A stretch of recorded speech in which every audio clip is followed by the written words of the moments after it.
Have you ever been busy from morning till night, all day, and at the end of the day, you would feel unproductive, like you achieved nothing?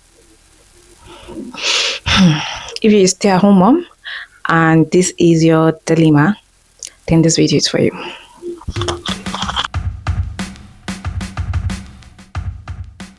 Hello, guys, and welcome to another episode of Being Mira Jones. And today we're here to talk about the common misconception we have on what we believe a productive day should look like or sound like. So, guys, the truth here is that this feeling is not laziness, it's not failure, it's just a very common misconception of what we've attributed productivity to be. Stay at home mom, most of what we do are not seen because when you clean up, the kids mess it up immediately. When you feed your kids, you're not seeing a pure evidence. Like, I used to be a medical laboratory scientist back in Nigeria, and then when you come to work, what you'd consider in your head as a productive day is you have your workstation or the department you're supposed to work in on a specific day, and let's assume it's microbiology or chemistry or hematology, whatsoever it is. So if it's microbiology and they have samples to be cultured, urinalysis to be done and all that, at the end of the day, when you've probably worked on all the samples and you see that you have a clear bench, you know you had a productive day, you achieved a lot today and you did a great job. But that's not the same with motherhood, because in motherhood, you would wake up early in the morning, you clear up the toys if you didn't do it overnight, you wash all the dirty dishes in the sink, and guess what? Once the kids wake up, in the next 30 minutes, everything is a mess once again. All the toys, you're stepping over different toys, the dishes, the sink is filled up with dishes. It's that frustrating, and we leave that same circle and we go to bed, wake up next morning, and we look and I'm like, am I even wasting my time? Like, what am I even really doing? Like, I wake up, I have the same routine and I'm not achieving anything. I don't see what I'm doing. Well, girls, ladies, even if you're a stay-at-home dad, that's where we get it all wrong. Because listen to this. Productivity, as we're taught, is tied to visible output, finished tasks, checked boxes, completed projects. But as stay-at-home motherhood is mostly maintenance work. Maintenance doesn't end, maintenance doesn't pile up neatly. And maintenance doesn't get applauses either. When something goes right at home, nothing happens. But when something goes wrong, everything happens. So take, for instance, you forget to feed your kids. They're going to go crazy. They're going to be mad. They're going to be hungry. They're going to be screaming at you. Like, you're going to have a full-blown tantrum. But when you get to feed them, everything is well. You follow the normal routine. At a certain time, they get to eat their food, and that's it. Messy house, messy feeding table, messy high chair, messy sink. Nothing happens, if anybody is home. It's just the kids are fed. But when the kids are not fed, you're going to know. It's going to show.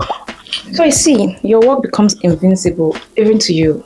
Another reason this feels so heavy is because busyness isn't the same as fulfillment. Does that make sense to you?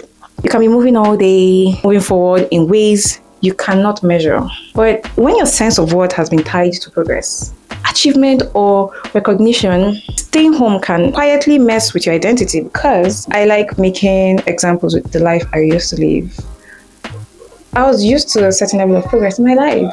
You wake up in the morning, get dressed up, go to work. After the day's work, you come back home. In your head, you've done the work for today. Like, then, growing up, when my dad comes back from work and you ask him, "Oh, Daddy, how's work today?" He'll say in Igbo, "Ngita agala." That means today's one has finished.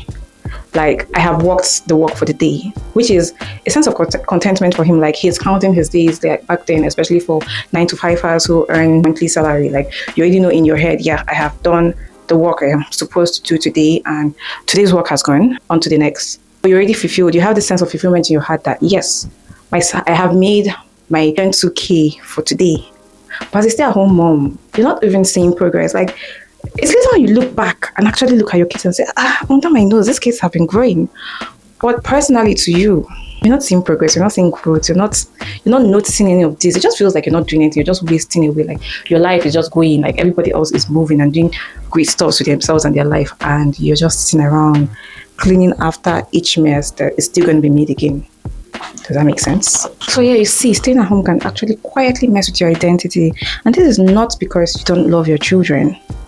You love your children, but at the same time, your sense of worth just gradually starts to vanish. And it's not your fault. You're human. So now let's talk about the mindset shift. The mindset shift, because this is what worked for me. I'm not saying it's going to work for everybody else, but I'm using myself as a stay-at-home mom or a 9-to-5 who transition into being a stay-at-home mom as an example. Instead of asking yourself, what did I produce today? Instead, you ask yourself, what did I support today? Did I create calm? Did I keep things running? Did I make life easier for someone else? This is real work, even if it doesn't leave proof. One small thing you can try is this. At the end of the day, name 3 things you maintained, not completed.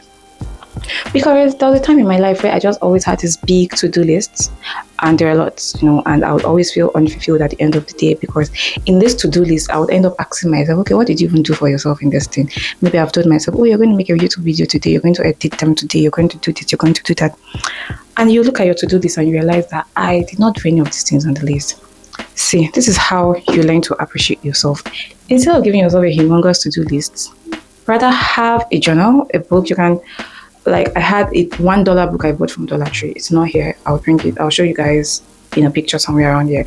And you could just write the small things you achieved. Things like, oh, I learned how to control my emotions when my toddler was throwing a tantrum.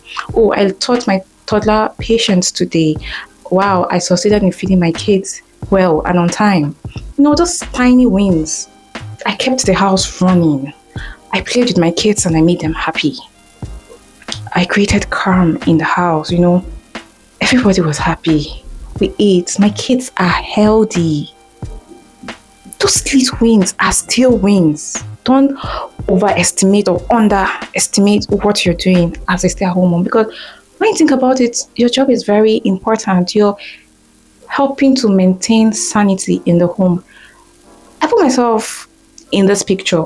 Take for instance, I am not a stay-at-home mom. I refuse to be a stay-at-home mom. Life will be really, really difficult for my family. My husband has a very busy schedule. How would he be able to manage the kids? How would we all manage the kids? And I need everyone to remember this. Moms, dad, parents, nurturing and taking care of your kids is the most important job in the world. Don't let anyone tell you otherwise. So guys, focus on this. Focus on reality and not big wins, because this season isn't about building something you can show. No, it's about holding something together. If you've been feeling unproductive while exhausted, you're not broken. You're doing work that doesn't announce itself. And this channel is for women who are learning how to see themselves again, even in seasons like this. If this resonates, you're not alone here. We all are here, and it took me some time to get to where I am right now. When I initially moved to this country, a lot of people were expecting content from me every day because the relocation content was a trending thing. But guys, I was fighting for my life. I was someone who was used to having help, whether it was paid help or family help. Then I got to move to a new country where I had no help. I knew nobody. I had no help. I was home. I had no friends. I am a big extrovert and I had no friends. The only people I communicated with other than people, on the phone were my kids and my husband. And I was gradually, losing myself. I wouldn't say I was going into depression, but yeah, I was close. I was close because I would silently cry in the bathroom when I'm showering, because I was used to a structured life. I was used to having structure, used to having my way, a certain level of convenience. Life was just easy. Go to work, come back. I had someone taking care of my child. I had someone making the meals. And guys, if you have these paid helps that are helping you, despite the fact they're being paid, be nice to them, appreciate them well, because I'm happy I was nice, I could say so myself. I believe I was nice to the people that worked for me. But at this point in my life, I am seeing the gravity of what they are doing. These kids are mine, and sometimes I lose my mind. And imagine taking care of kids that are not yours. Then having a boss who's just very, very annoying, who wouldn't, and imagine feeling unappreciated. for kids that are not yours. It's a whole lot. So yeah, if you have paid helps that are genuinely doing a good job with your kids, show them love and be nicer to them. And if you're a stay-at-home mom or you're a working mom and you have no help and you feel all sort of emotions and you feel unappreciated and stuff while at it, I see you. We see you. A lot of us are in this boat. We are feeling the same thing, but we're not just speaking about it. But thank you for what you're doing for us. See you in the next episode of Be Merchants. Bye, guys.